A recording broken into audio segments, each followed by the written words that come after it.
Doctor ज्योति, जैसा आपने explain किया कि ये जो चीज़ है ये हमारी लाइफस्टाइल जैसे जैसे बदली है तो हम तनाव में रहने लग गए।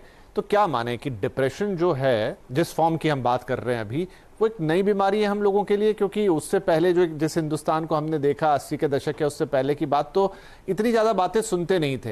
लेकिन जैसा आपने बताया कि जब हम एक ग्रोथ ट्रेजेक्ट्री पर गए तो उसके साथ की चीज़ें हमारे साथ आई, लेकिन हमने शायद उस ग्रोथ को तो फॉलो किया, उस लाइफस्टाइल को तो फॉलो किया, लेकिन उसके साथ जो इम्पैक्ट होते हैं उसके लिए हम मानसिक रूप से कभी तैयार ही नहीं हुए।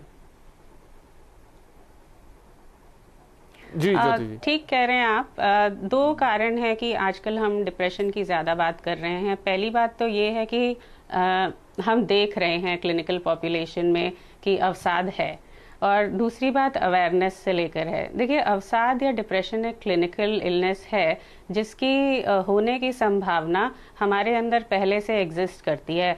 हमारा जो ब्रेन है वो जैसे बॉडी के दूसरे हिस्से हैं, एक ऑर्गन है, और उस ऑर्गन के जो डिफरेंट उसके फंक्शंस हैं उसमें एक फंक्शन है हमारे भावनाओं को काबू में रखना, मतलब खुश होना, दुखी होना, उदास होना। ये एक तरह की केमिकल प्रोसेसिंग है, और ये प्रोसेसिंग जो है वो बिगड़ जाती है हमारे लाइफस्टाइल को देख के। जैसे हाइपर एसिडिटी हो जाती है, ये हमारा लाइफस्टाइल ऐसा हो गया है कि हमारे को एसिड ज़्यादा बनने लग गया है, जिस वजह से एसिड से रिलेटेड बीमारियां बढ़ने लग गई हैं।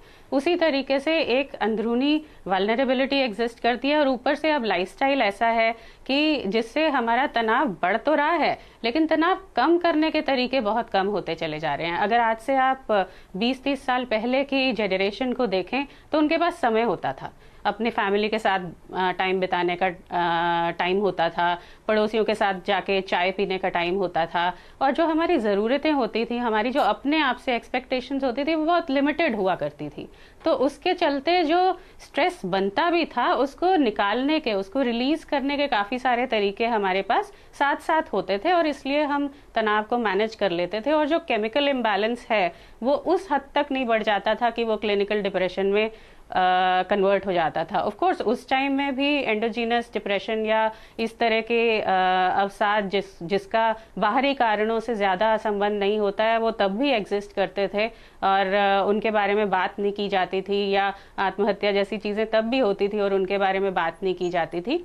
लेकिन अब जो पिछले 10 से 20 साल में हुआ है वो ये है कि हम तनाव लेते चले जा रहे हैं, लेकिन तनाव कम करने का कोई माध्यम नहीं है, या जो हम माध्यम ढूंढते हैं वो इफेक्टिव नहीं है। जैसे नशा करना, या फिर आजकल का जो कॉरपोरेट कल्चर है उसमें वर्क स्ट्रेस बहुत ज्यादा है। वर्क फ्रॉम होम के चलते आजकल लोग 12-12 घंटे काम कर रहे हैं। मोबाइल एटसेट्रा के जरिए लोगों से सुपरफिशियली इंटरेक्ट तो कर रहे हैं, लेकिन अपने फैमिली के साथ, अपने स्पाउस के साथ, अपने फ्रेंड्स के साथ बैठ के बात करने का और रिलैक्स होने का हमारे पास समय नहीं है।